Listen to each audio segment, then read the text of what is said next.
एक हिंदुस्तानी को किडनैप किया तुर्की के अंदर और उनके घर वालों से मांगे 2 मिलियन रुपीस। पाकिस्तानियों के मन में नफरत और अपराध का जो जहर है वो इतना भर चुका है कि वो किसी दूसरे देश में जाकर भी भारत के खिलाफ साजिश करने से बाज नहीं आते। भैया 1450 साल में एक सुई नहीं बना पाया है, आज तक अपने साइज का पजामा नहीं पहनता है, कभी कोई आर्ट और कल्चर से वाबस्तगी नहीं है, खाली औरत के शरीर से में जो मजा इनको मिलता है वो मजा इनके दिमाग से निकल ही नहीं रहा है। पहले दुनिया जो है ना हमसे इतनी ज़्यादा कोई उलझन के शिकार है, इतनी ज़्यादा हमसे दूर भाग रहे हैं ना, जैसे एक कोई इतना स्मेल वाला बंदा, जिस तरह हम गटर से बंदा एक निकला हुआ आता है ना तो उससे हम दूर भागते हैं, तो इस तरह दुनिया हमसे दूर दूर भागी जा रही है। पहले तो वीजा मिल ही नहीं रहा था पाकिस्तानियों को, बहुत कम लोगों को मिल रहा था बिजनेस वीजा या फिर विजिट वीजा तो लगभग बंद ही हो गया था।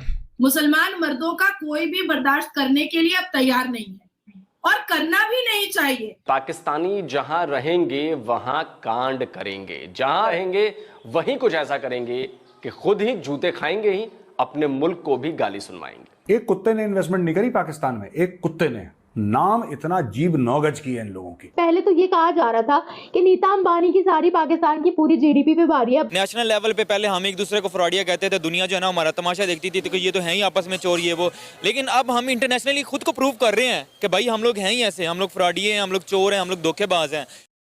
नमस्कार दोस्तों, एक इंडियन का हुआ किडनैप तुर्की के अंदर और 3 पाकिस्तानियों ने इंडियन को तुर्की बुलाकर किया किडनैप और वहीं 20 करोड़ रुपए मांगे उसके परिवार से, लेकिन वहीं भारतीय सरकार हरकत में आते हुए उसके परिवार व तुर्की के गवर्नमेंट से संपर्क करते हुए उसको छुड़वाया और पाकिस्तानियों की अब तुर्की में भी थू थू होने लगी है। जहाँ भी पाकिस्तानी रहते हैं वहाँ पर अपना ये कर्मकांड करते हैं। आइए इस पर देखते हैं पाकिस्तानी मीडिया का रिएक्शन। पाकिस्तानी से कांटेक्ट होता है पाकिस्तानियों का और 3 पाकिस्तानी उससे बातचीत करते हैं, तुर्की बुलाते हैं और उसको जो है जॉब दिलवाने की बात करते हैं, खुद को एजेंट बताते हैं कि तुर्की में हम आपको जॉब देंगे, वहाँ की अच्छी अच्छी खूबसूरत वीडियोस बनाकर उन्हें सेंड करते हैं, वहाँ का माहौल दिखाते हैं, वहाँ का खाना पीना दिखाते हैं, पैसा दिखाते हैं, लालच देते हैं और साथ में ये भी कहते हैं कि अगर आपका दिल यहाँ रहने का ना हुआ तो भाई आप आगे भी बड़े इजी तरीके से जा सकते हो, वहां से वीजा भी ले सकता है, यूरोप कहीं भी, यूरोप की किसी भी कंट्री में जा सकते हो। फिलहाल दोस्तों ये सारी बातें उसे बताकर फिर वो इंडियन जो है वीजे का प्रोसेस होता है, वीजा लेना तो इजी है दोस्तों, हिंदुस्तान से वीजा लेके आता है वो तुर्की और तुर्की में जहां पर वो पाकिस्तानी होते हैं वो उसे उस एड्रेस पे बुलाते हैं। बुलाने के बाद दोस्तों वो उसके हाथ पांव बांधकर उसे किसी जो है घर में बांध देते हैं, उसके मुंह पे कपड़ा बांधते हैं और वहां पर उसको किडनैप कर लेते हैं। उसके बाद से उसके घर वालों का नंबर निकलवा कर ये कहानी है दोस्तों संडे को, यानी कि 1-2 दिन पहले की बात है।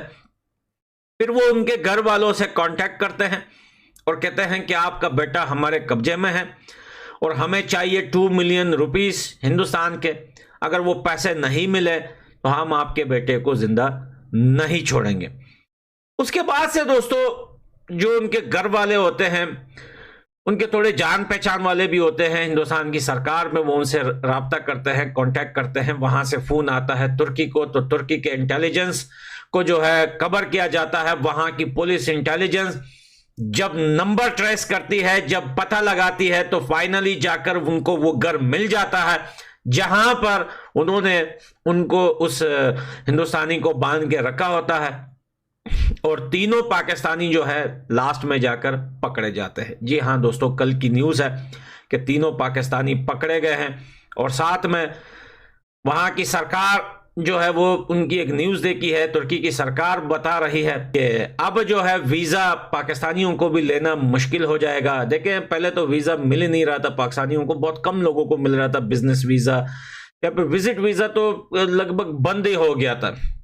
अब इस मसले के बाद देखिए सरकार जो है चेंज भी हो चुकी है तुर्की के अंदर, जो नई सरकार आई है वो काफी ज्यादा जो आउट ऑफ जो कंट्रीज के लोग हैं वो उन्हें पसंद नहीं करते।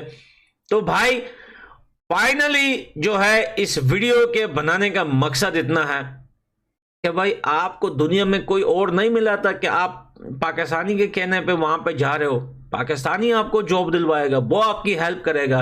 वो अगर आपकी हेल्प करता तो वो अपने लोगों की हेल्प क्यों नहीं करता? और पाकिस्तानी खुद दर बदर के ठोकरे खा रहा है तुर्की, यूरोप, इन देशों में, किर्गिस्तान हो, कहीं भी हो, तो आपको वो क्या जॉब दिलवाएगा? तो कहने का मकसद ये है कि यार हिंदुस्तान में भी ऐसे अनएजुकेटेड लोग रहते हैं। ये हमें अब पता चल रहा है कि इतने सारे अनएजुकेटेड लोग हैं हिंदुस्तान के अंदर, कि इस वजह से बोल रहा हूं कि वो इस वजह से जाहिल हैं कि इतनी अच्छी कंट्री छोड़कर, जहां पर जो है इतना शांति है, इतने करोड़ों लोग कमा रहे हैं, काम कर रहे हैं, जी रहे हैं आज़ादी से, और आप लोग कभी रशिया जा रहे हो किसी एजेंट के कहने पे, दुबई से वहां पे आपको उक्राइन के वार के लिए भेज रहे हैं, कभी आप किसी पाकिस्तानी के कहने पे तुर्की जा रहे हो, कभी आप भाई कहीं पे जा रहे हो धोखा खा रहे हो, कभी कहीं पे जाके फंस रहे हो। आखिर ऐसा क्यों करते हो यार? कि यहाँ तो मस्जिद के अंदर रमजान में अनल सेक्स होता है। आपके यहाँ तो मस्जिद के अंदर मौलवी साहब बच्चे का पजामा खोल करके पिछाड़ में डाल देते हैं। भाई मेरा तो मुंह बहुत खराब है, मैं तो ऐसे ही बात करती हूँ, हजम होता है तो होए, नहीं होता है तो फुट लीजिए, मुझे कोई फर्क नहीं पड़ता है। भाई रमजान में तो शैतान जंजीरों में बंद होता है, फिर ये हाफिज बंद करके शैतान आया कहाँ से? जंजीर खोला कैसे? ताले की चाबी मिली कैसे? रमजान जैसे मुबारक महीने में कैसे 14 साल के बच्चे के साथ पजामा खोल करके हाफिज ने, मौलवी ने मस्जिद के अंदर अनल सेक्स कर डाला? तो भैया आप पढ़ा क्या रहे हो? आप समझा क्या रहे हो? आप दीनी तालीम तो दे रहे हो, बहुत अच्छी बात है, पर ये अश्लीलता का नंगा नाच क्यों सिखा रहे हो? आप ये ठरकबाजियां क्यों सिखा रहे हो? आप ठरकबाजी कर क्यों रहे हो? ये भी तो समझने की जरूरत है। आखिर ऐसी क्या बात है कि आज पाकिस्तान की महिलाएं परेशान होकर के रोड पर आ गई है प्रदर्शन करने के लिए? आज पाकिस्तान की माँ बहनें जो है वो अपने बच्चे और छोटे भाइयों के लिए उनकी आवाज बनने की कोशिश करने के लिए ऐसे ऐसे मुल्लाओं का विरोध कर रही है। पाकिस्तान तो इस्लामिक देश है ना भाई, तो इस्लामिक देश में मस्जिद के अंदर छोटे छोटे बच्चों का नाड़ा खोल करके अनल सेक्स करने की इजाजत क्या अल कुरान ने दिया है? पाकिस्तान के मर्द इतनी गंदी गंदी गालियां लिखते हैं, आपको भी लिखते होंगे, मुझे भी लिखते हैं, तो क्या ये गंदी गंदी गालियां भारत के मुसलमान और पाकिस्तान के मुसलमानों को सुन्नत रसूल में दिया गया है क्या? देखिए अब वक्त आ चुका है शैला कि किर्गिस्तान हो, दुबई हो, अबू धाबी हो, अरब हो, भारत हो, तुर्किस्तान हो या कोई भी देश हो, ये अश्लीलता और ये बदतमीजी और ये बेहूदगी मुसलमान मर्दों का कोई भी बर्दाश्त करने के लिए अब तैयार नहीं है।